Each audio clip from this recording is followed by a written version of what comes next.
Hey there, it's Jeannie, and I'm back today to share two different types of cards today that don't really involve a stamping background. I have these two beer cans from Other Half Brewing, and their can art is so pretty that I just couldn't throw these away. So I decided to use them to convert into cards. To do so, I'm using Undo Adhesive Remover, and how it works is that you pour the liquid in the bottle over the area that you need the adhesive removed, and it kind of untacks the adhesive. I don't know how it works, but it works pretty well. And they include this little black slider thing that you slide under the area that you want to remove the adhesive, and it helps dissolve the adhesive, I guess. But since these labels are on aluminum, once I get it started, I can go ahead and remove the rest of the label. I just try to do it very carefully so I don't rip the label. And I'm not sure how it would work if it was paper. These are kind of foily, so I think that that helped keeping everything in one piece. But I think I would be a lot more careful if it was paper, but I have seen it work really well, removing items that I adhered to cards that I just did not like. And it's a little weird because you're pouring liquid on top of an image or a label or something like that, and but it works out really well and it dries pretty quickly. So for the first card that I'm creating, I'm going to be using that pink blue background across this A2 cardstock. It does have a little bit of silver in it, so I wanted to add some silver to the top and bottom of the card.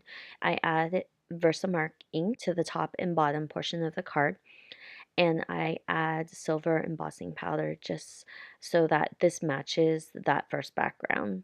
I'll go ahead and heat set that, and again, I'll do this to the top of the card because this label doesn't cover the whole A2 card panel.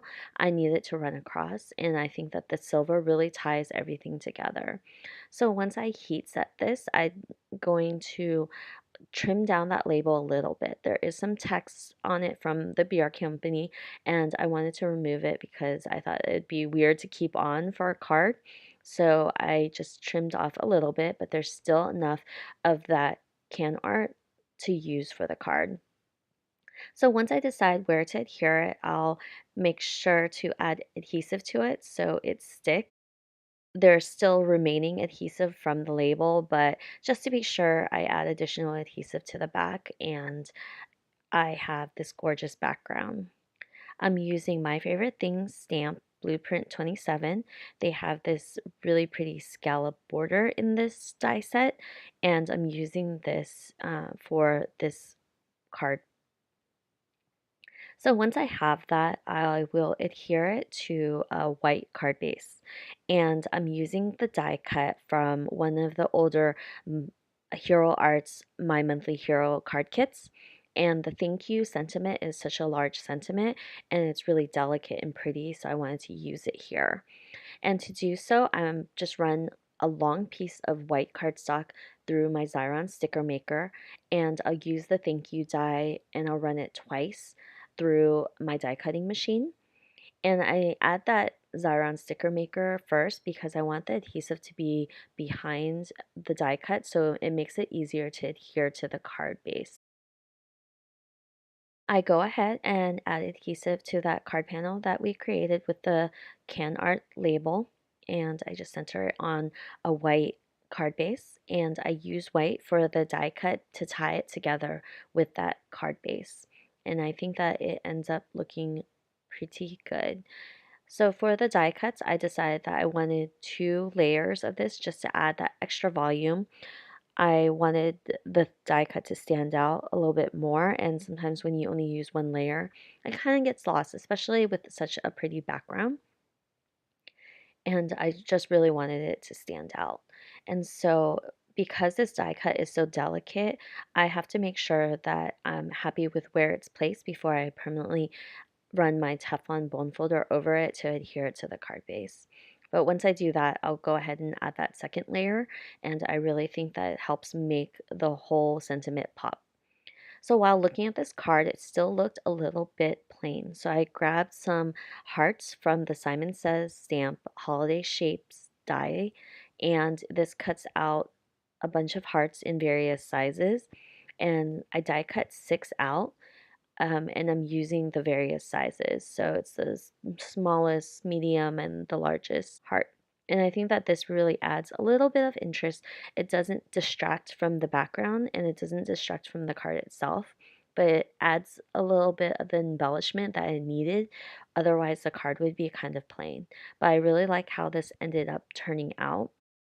And I think it looks really pretty. The label art is has clouds and a moon, and it's just really metallic. So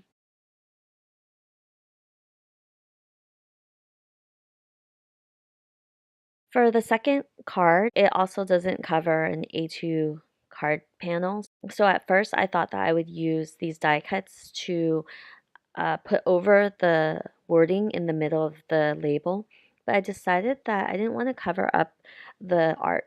It just it seemed like it would be such a waste just to cover it up, and I know that it would still show, but I just didn't like it. So I decided to fussy cut the interior. I spare you from most of it, but I will show you the end part of my fussy cutting.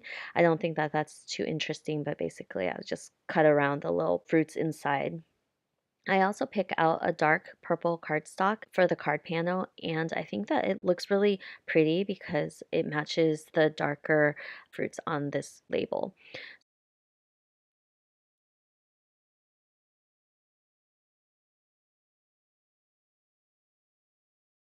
So you'll see me fussy cutting the interior, and the sentiment that I want will go in the middle. And when I put it up against the purple cardstock, it looked a little too dark. So I wanted the sentiment that I used to stand out. So I decided to adhere the label to a piece of white cardstock. I think that this really helped the sentiment pop and stand out. Since there's so much purple happening on this card, I thought the white was a bit refreshing. So I'm adding adhesive to the label and I'm adding score tape to the little parts of the label that are fussy cut just so it doesn't peel up. So for the sentiment, I'm using Gina K All About You stamp set, and I'm just picking a label that fits nicely in the middle. And I like how the sentiments are all centered, so it works really well for this particular card. So I'll go ahead and adhere that label to the cardstock, and I'll trim off the excess.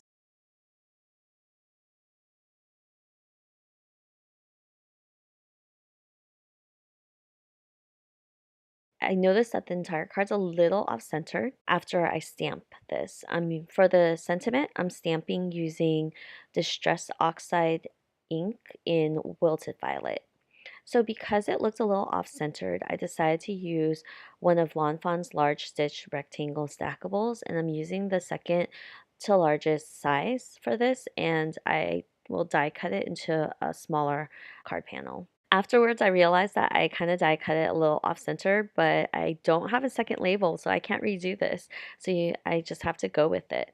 And for this card panel, I'm just adhering it to a white card base as well. And I think because I added the label to a white piece of paper, it really ties the whole card together. And I think it looks amazing. So I'll use a T-ruler just to help add the label on straight. And these are my two cards. I know that this is stepping away from stamping a background, but it's kind of like using pattern paper for a card. The lesson here is that you can utilize anything around you to help create some gorgeous cards. So I hope you enjoyed these two cards today, and maybe you'll spot some label art that you can convert into cards too. Thanks for joining me today, and I'll see you again next time. Bye.